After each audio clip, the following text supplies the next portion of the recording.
Have ever you noticed that the harder you try to initiate a conversation, the quicker it dies? You say, "Hey, how are you?" And in seconds, it is over. At this point, another person steps into the same room, says only a few words, and suddenly, everybody listens. It's not that they are more attractive, more humorous, or more confident. It's something deeper. When they talk, the atmosphere changes. Their remarks have weight. And the key is not about talking more. It's about saying less but meaning every word. The Stoics understood this 1,000 years ago. Presence is much more powerful than performance. Today, I'll teach you 5 simple phrases and one mentality that will make people naturally attracted toward you, without acting, manipulating, or pretending.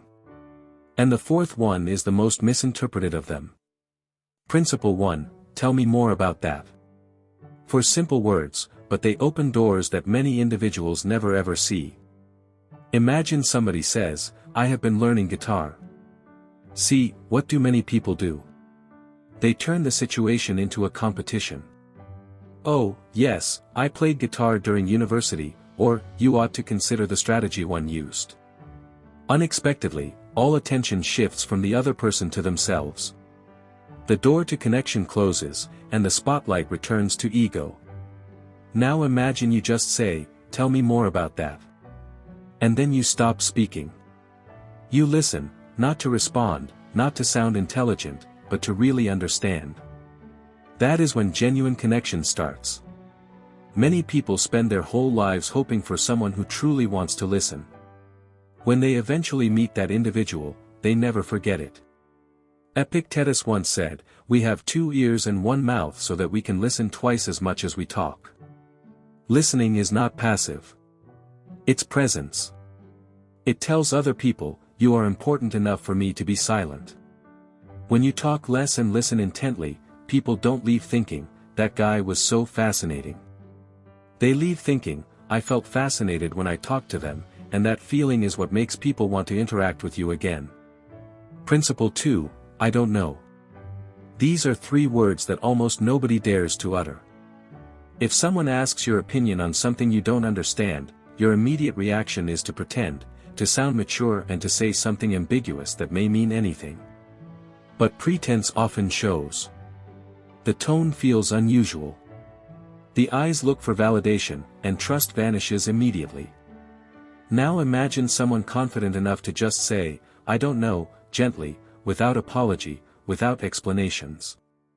That sincerity changes the entire attitude, because if they're sincere about what they don't know, you can certainly believe what they do know. Socrates clearly understood this when he said, "I know that I know nothing." It wasn't fake humility. It was wisdom. Insight starts where arrogance ends. Insecure individuals need to look competent about everything. Secure individuals are comfortable admitting they are not. Saying, "I don't know," is not a weakness. It's honesty. It indicates strength. And paradoxically, that's what makes other people listen whenever you speak. Principle 3, that sounds difficult. If someone opens up about something heartbreaking, stress at the workplace, a divorce, or a personal failure, your instinct could be to fix it. "You should try this. The moment it happened to me, I did this." You really mean well, but what they hear is not sympathy. It's judgment. Rather, just say, "That sounds difficult." You are not trying to fix it, not alleviating the pain they feel. You are acknowledging it. Marcus Aurelius said, "Be patient with other people and strict with yourself." Most individuals do the opposite. They rush to fix other people while dismissing their own imperfections. But genuine strength is soft. When you say, "That sounds difficult," you give someone an opportunity to feel without justifying it. And in that place, people begin to heal, not because you gave suggestions, but because you provided presence. They don't need your solution. They need your calm. Principle 4, the power of silence. This is the toughest one and the most misunderstood. Many people fear silence. The instant there's a pause in conversations, they get nervous. They stuff it with empty words, strange narratives, and awkward laughter. They feel silence is a failure, yet silence is power. Observe someone who's comfortable with it. In group settings, they talk rarely. And if they do, everybody listens, because their silence before talking signals what is coming next counts. They are not quick to fill the atmosphere. They allow silence to do the work. Seneca, the Greek philosopher, once said, "Silence is a lesson learned through many painful experiences." People who have faced themselves are no longer afraid of silence. They have understood that silence is not empty. It is full of attention, full of strength. When you stop fleeing from silence, you stop fleeing from yourself. You listen more carefully, think more straight, and your comments start to have weight.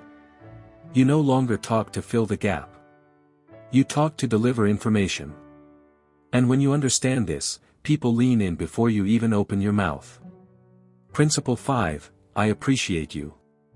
3 words, yet they hit much deeper than thank you.